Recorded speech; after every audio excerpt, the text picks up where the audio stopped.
Hello, good morning all of you. तो previous class में हमने पार्किंसंस एंड अल्जाइमर्स के बारे में पढ़ चुके थे। आज हम लोग स्ट्रोक एंड माइग्रेन के बारे में पढ़ेंगे। ओके, उसके साथ ये सीएनएस डिसऑर्डर्स जो भी है वो सारा कंप्लीट हो जाएगा। तो बेसिकली स्ट्रोक क्या होता है कि कभी जब भी हमारे बॉडी में स्पेशली इन ब्रेन, तो हम क्या करते हैं कि काम करना बंद कर देता है। काम क्यों करना बंद कर देता है कि जब सर्टेन ब्लड सप्लाई नहीं चलता, हमारे ब्रेन में इंटरप्ट हो जाता है, किसी भी वजह से कम हो जाता है, तो क्या होता है कि ऑक्सीजन और न्यूट्रिएंट्स नहीं मिलता। उस वजह से क्या होता है कि हमारा ब्रेन सेल्स काम करना बंद कर देता है, मे बी सर्टेन डाई कर जाए, मर जाए। तो that condition is known as stroke. तो स्ट्रोक में क्या हुआ ये हम समझ गए कि बेसिकली ब्रेन पार्ट में हमारा ब्लड सप्लाई नहीं हुआ, ब्लड नहीं गया, तो ब्लड से ही हमको ऑक्सीजन एंड न्यूट्रिएंट्स मिलता है, तो वो ब्रेन फंक्शन करना बंद कर दिया। तो दैट इज स्ट्रोक। तो अब जो स्ट्रोक होते हैं वो बेसिकली 3 टाइप के होते हैं।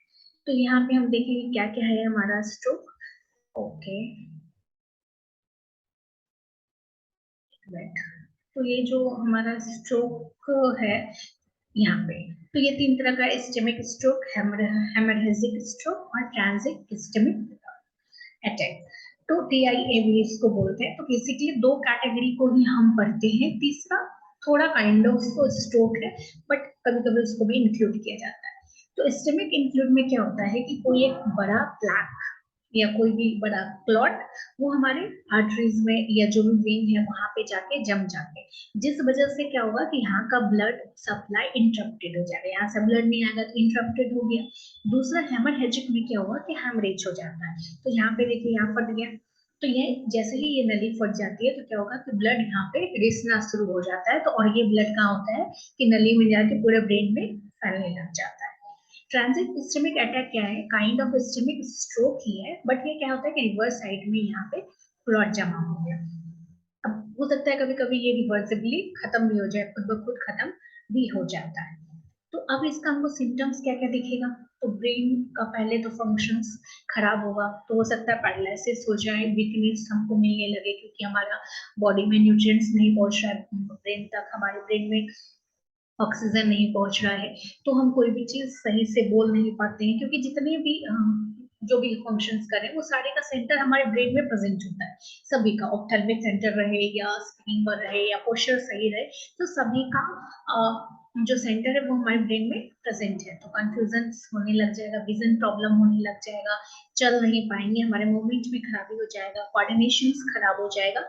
तो ये सब हमको सिम्टम्स दिखता है। तो काउजेस 3 हम देख लिए कि पहला ट्रांजिट इस्केमिक अटैक, जिसको हम कभी कभी स्ट्रोक नहीं भी मानते हैं, काइंड ऑफ स्ट्रोक है।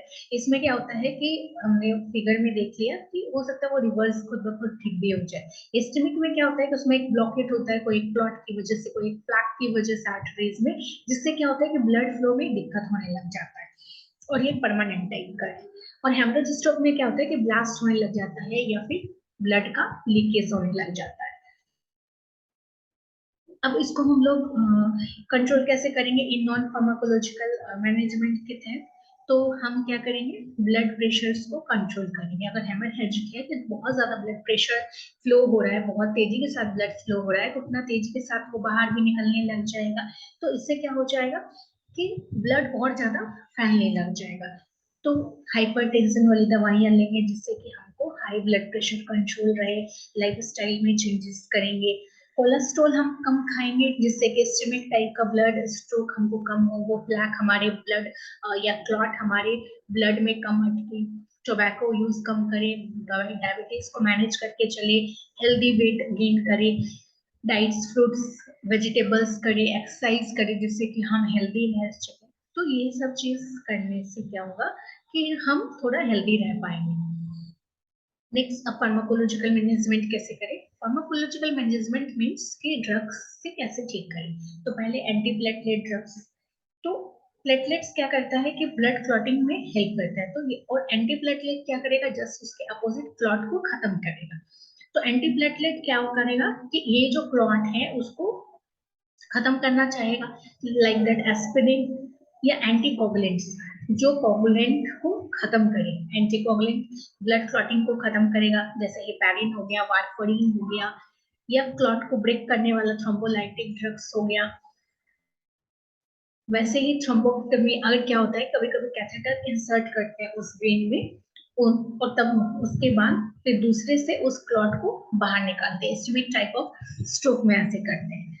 उसके बाद स्टैटिन जो कोलेस्ट्रॉल लेवल को कम करे, क्लॉट कम बनाए, प्लैक कम जमा हो, ब्लड प्रेशर वाली दवाइयां, तो इससे हम लोग अपने स्ट्रोक को कंट्रोल कर सकते हैं। नाउ माइग्रेन, माइग्रेन क्या होता है कि काइंड ऑफ हेडेक है जिसमें बहुत ज्यादा थ्रॉम्बिंग पेन होता है, लगता है कुछ सेंसेशन हो रहा है, कुछ पल्सेशंस पल्सिंग टाइप हो रहा है, कुछ थ्रॉम्बिंग पेन हो रहा है, बहुत ज्यादा टाइप का दर्द होने लग जाता है।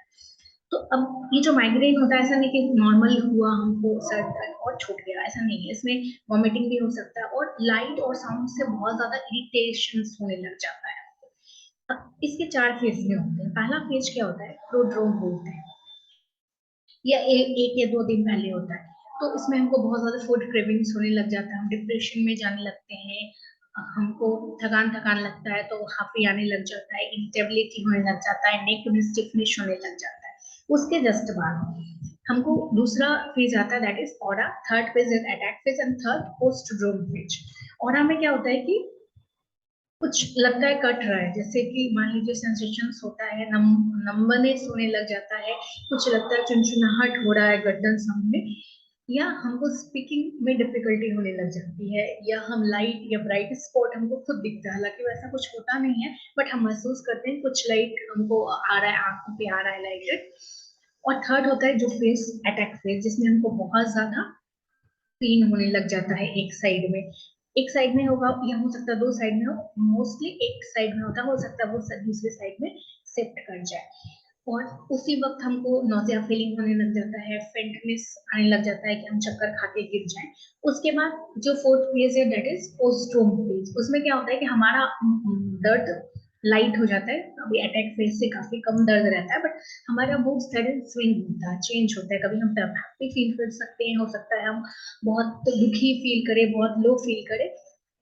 उसके बाद नेक्स्ट, ये 4 फेजों में होता है। अब माइग्रेन क्यों होता है कि कुछ कंडीशंस हो सकता है, कुछ ट्रिगर हो सकता है, कुछ हाइपरटेंशन हो सकता है, जिस वजह से ये सब चीजें हो सकता है। सब कुछ भी ट्रिगर पॉइंट हो सकता है, मे बी इन्वायरमेंट हो सकता है, कुछ आपका स्ट्रेस हो सकता है, कुछ भी कारण आपको माइग्रेन हो सकता है।